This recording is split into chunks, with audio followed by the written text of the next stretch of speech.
Chris hid in the dressing room of the apartment store that he managed. A few moments ago, he was helping a lady find some shoes for her 1-year-old son, and the next minute, a loud bang filled the air and the glass windows at the front of the store shattered, sending them all falling to the ground. When Chris got up, he noticed that every light in the store was off and that the mother was on her screaming son, biting into his face. Chris stood, frozen, wondering what the hell she was doing and what he should do. He was about to turn and cry for help when suddenly a few adults that had been standing around them earlier shoved Chris out of the way and began to devour the kid as well. Don't someone help! He screamed as he looked around the store. He was frightened to see that all the other adults in the store were busy fighting with parents of other kids over their children's flesh. What the fuck is going on? Chris screamed inside his head before running to hide in the men's dressing room. We're eating, he thought he heard someone say, but he was too busy running to hide to wonder who answered him. He slammed the door behind him and locked it. As he cowered in the small dark room waiting for the cranes to stop, Chris could swear he could hear voices. Give me that. He's my son. I get to eat him. Sharing is caring. Go find your own little bastard. Chris reached into his pocket and pulled out his smartphone to call for help, but it wouldn't turn on. Fuck, he said to himself.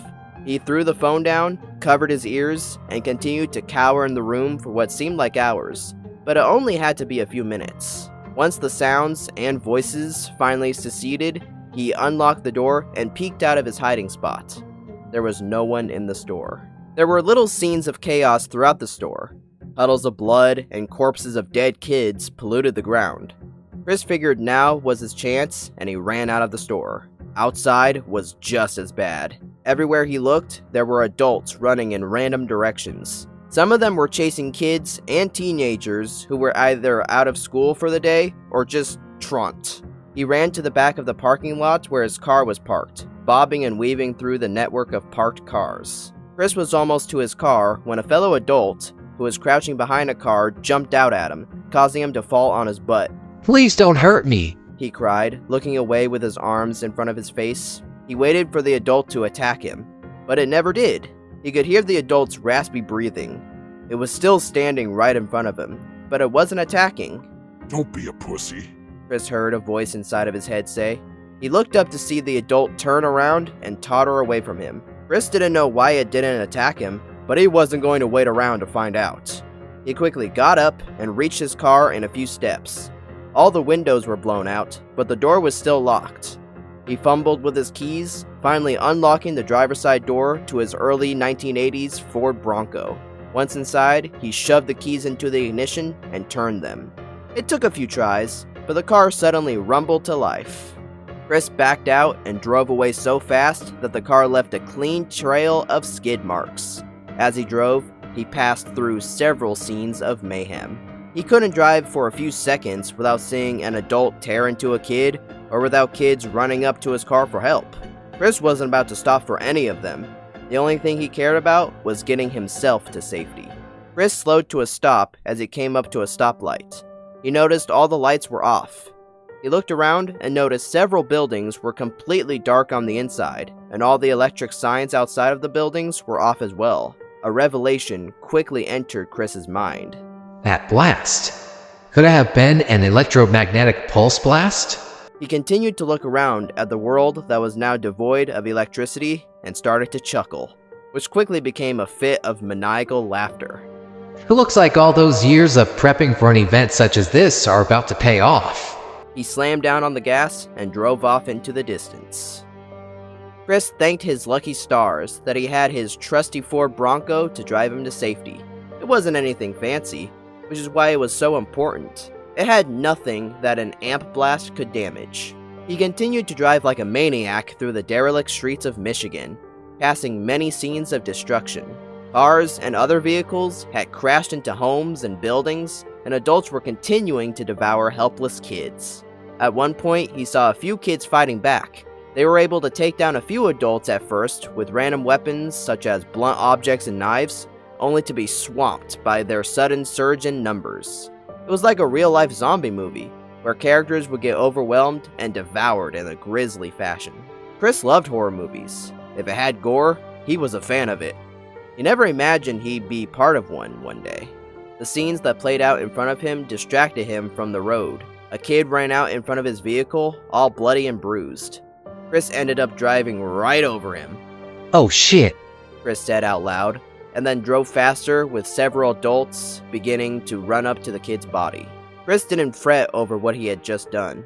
That kid was as good as dead anyways. And besides, what's one more dead kid to my resume? He chuckled to himself. Chris was driving as fast as he could. He just wanted to get home so he could plan on what his next course of action would be, and maybe have a little bite to eat. As Chris drove, an elementary school came into view. As it drew nearer, he thought to himself, All those kids must be scared shitless. Many of them are still alive. He then began to wonder how messy it would be in there as well when he noticed a brown-haired girl with a ponytail staring at the school while backing into the street.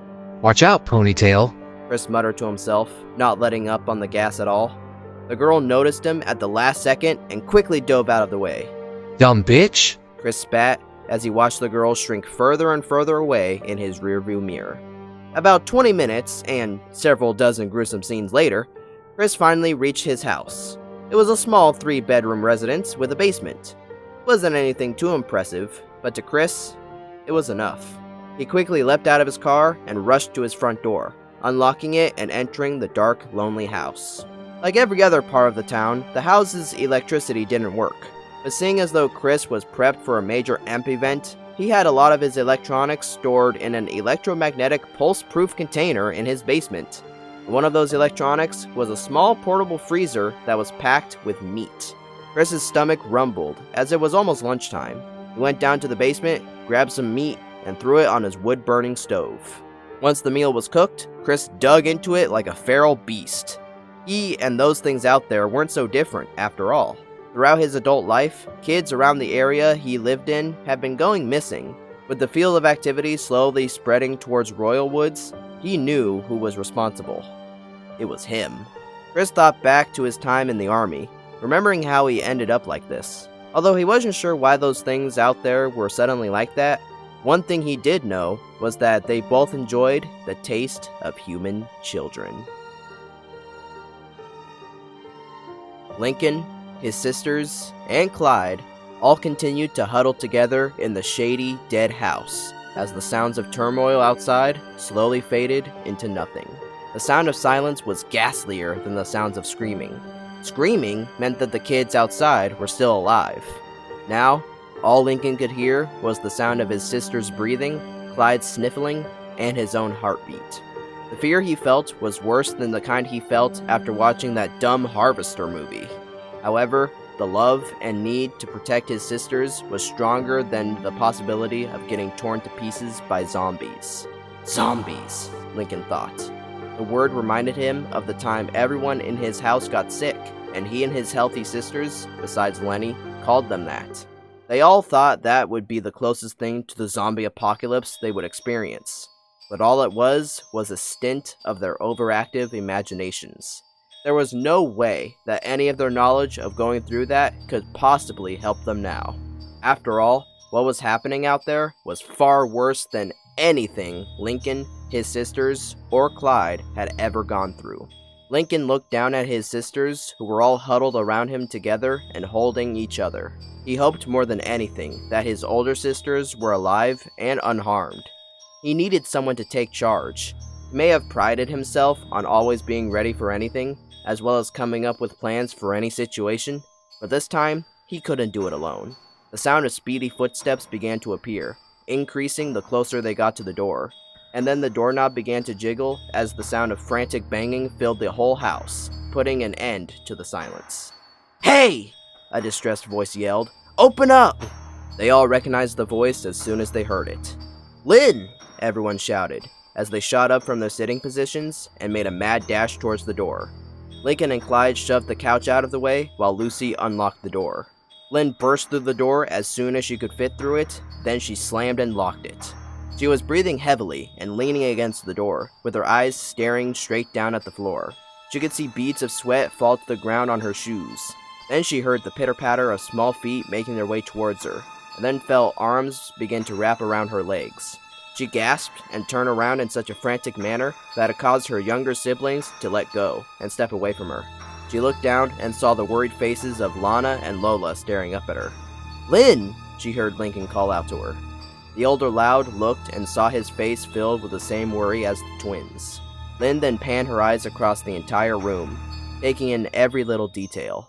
She saw Clyde standing right next to Lincoln, and the couch moved to a position so that it was no longer blocking the door, followed by Lucy and Lisa standing behind them, along with their dog, Charles. Then she noticed Lily sleeping in her baby carrier seat. She was beginning to stir at all the noise. She looked back down at the twins and tried to swallow, but her mouth was dry. "Lynn!" Lincoln repeated. She turned back to him and noticed that he was beginning to tear up. "Are you okay?" Lynn looked down at her outfit. Her usual sports jersey was stained with blood. She looked back up and feigned a smile. Yeah, I'm fine." She noticed her younger sibling staring at her jersey as well. "Don't worry, this isn't my blood." Her comments, while reassuring, still worried her siblings. They all continued to stare at her. She spread her arms out in a friendly manner. "Bring it in," she encouraged. They all, Clyde included, squeezed against her and held her tight. Even Charles tried to join in on the group hug. "We were so worried," Lola said, beginning to cry. Lynn smiled at her siblings. "Don't worry. It'll take more than a few crazies to take down Lynn Loud Jr. They all stepped away, smiled, and nodded. Lynn then walked over to Lily, who was now beginning to open her eyes, while Lincoln and Clyde moved the couch back up against the door. "Hey there, Lil," she said, gently stroking her cheek. The baby smiled and cooed. A recollection began to form in Lynn's head. Lily was here because she was sick. She guessed that was a good thing since it meant that she got to stay home and not be out there in the screwed up world, as well as her mom. Like a swinging baseball bat, it hit her. "Mom!" Lynn quickly pulled away from Lily and spun towards her siblings so fast that it startled them. "Where's Mom?" she demanded. They all stood frozen in place, eyes widening as soon as she finished her question. Lincoln fought hard to keep the tears down, as he searched wildly to find the right words. He felt all his siblings turning to him. It had to be him that told her. Being the second oldest sibling at that moment, he was basically second in command. "Where is she?" Lynn repeated. The tone of her voice became more critical, which caused Lily to whimper. Sweat and tears slowly poured down Lincoln's face as he opened his mouth to speak. But before any sound could escape, a quiet voice beat him to it. "She's dead," Lucy said grimly. She may have been the quietest of all the Loud children, but at that moment, it felt like she was the loudest person on Earth. Everyone looked back at her, and then back at Lynn, who took a step back as if she had been physically struck. Her entire body suddenly began to become drenched in sweat. She looked at every one of her siblings. Lana and Lola's eyes teared up. Lucy and Lisa stood stone-faced, and Lincoln took a step towards her. By the time we got here, she was already gone. Lincoln just left it at that. She didn't need to know what happened next. Lynn's vision became blurry as she shook her head in denial. She frantically wiped sweat from her forehead and face, and then she tugged at the collar of her jersey as if it would let steam out. They all became worried by her agitation. Then Lincoln spoke. "Lynn, are you—" "I need water," she blurted out. "I'll go get you some," Lincoln said, beginning towards the kitchen. But Lynn suddenly bolted past him and practically crashed into the fridge. She opened it and grabbed the first water bottle she saw, guzzling it down as fast as she could. "Lynn, easy!" Lincoln pleaded, but she ignored him. The water quickly filled up more than she could handle. She quickly slanted forward and harshly coughed up water, and some bile. She hurled the half-empty plastic bottle down as hard as she could and swore. "Lynn!" she heard Lincoln shout, as well as her sister's gasps. Lincoln stepped up to Lynn and wrapped his arms around her. He held her as she continued to yell and swear, both sharing the same emotions while their siblings and Clyde stood, sobbing in the entranceway to the kitchen. Eventually, Lynn stopped cursing, which prompted her younger sibling to stop crying. "Are you okay?" Lincoln asked, which he knew was a stupid question. Lynn just found out that her mom was dead. There's no way she's okay. Lynn just stood there and sniffed. Her face was red. She was sad, angry, and embarrassed. She hardly ever showed weakness in front of her siblings. "I'm sorry," she said. "It's okay," Lincoln replied. "We're all scared." Lynn pulled herself away from Lincoln. "Who said I was scared?" she exclaimed. Lincoln was surprised by her sudden change in attitude. His younger sisters and Clyde became perturbed by this as well. "Well," he began, but Lynn interrupted. "I'm not scared. I'm agitated, I'm confused, I'm tired, and most of all, I'm fucking pissed." Lincoln was now searching for more words, but again, he couldn't think of anything. "When I woke up this morning, I didn't think everyone would end up going crazy. When I said goodbye to Mom as we left for school, I didn't think that would be the last time I'd see her alive. And our dad, oh god, he's probably dead too." Lynn rubbed more sweat from her face and continued to rant.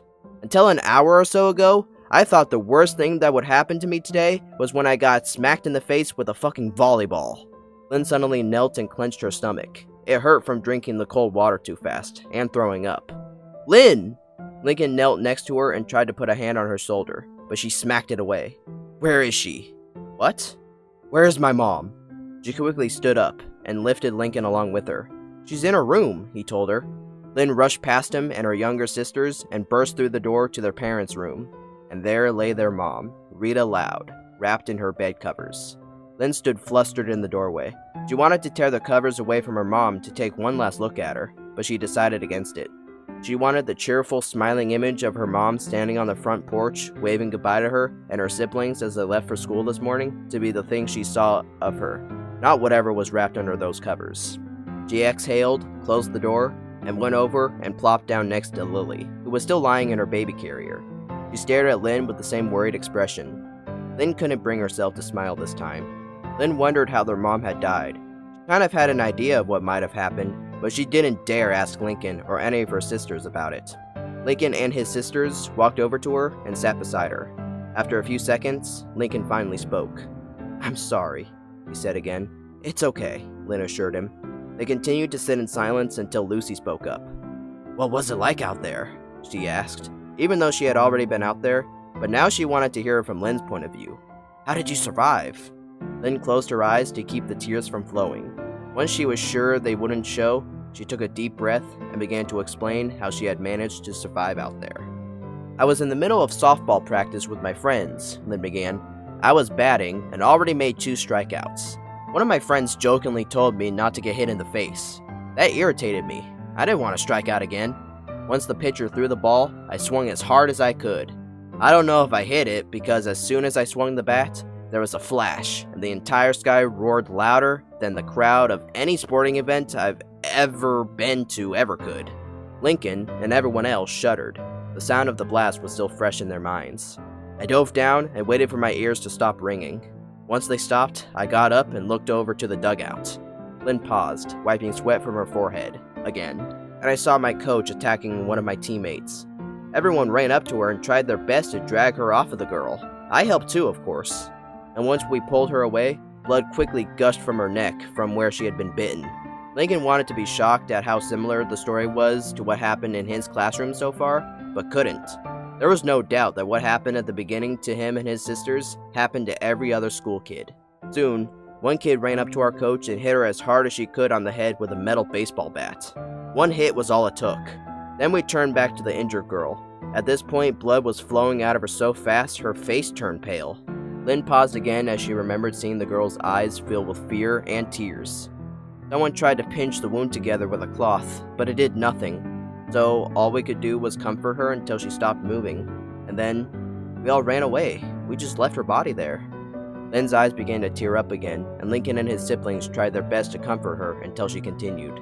We all tried to run and find other adults, only to find them attacking kids as well. So I just ran from the school as fast as I could. I ran like I never ran before. I must have broken some of my personal records, she joked, trying her best to smile. And that's when I finally reached your school. She paused again, trying to think of what to say next.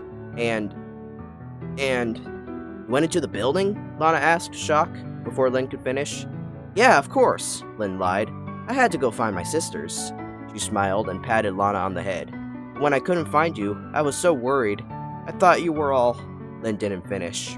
Instead, she closed her eyes and turned her head towards the floor. It's okay, Lynn. Lincoln was able to save us, Lana told her. Lynn's eyes popped open as she snapped her head back at Lana. Yeah, Lola agreed. He's so brave. As soon as the grown-ups went nuts, he came and saved us. He helped me escape from my teacher, Lucy added. And he also tried to use himself as a distraction when Mr. Grouse attacked us, Lisa also interjected. He also helped some of our classmates when adults tried to attack them as well, Clyde inserted. They all also thought of saying when Lincoln tackled their own mom to save them, but decided against it. Well, Lincoln began, I didn't exactly come straight for you four.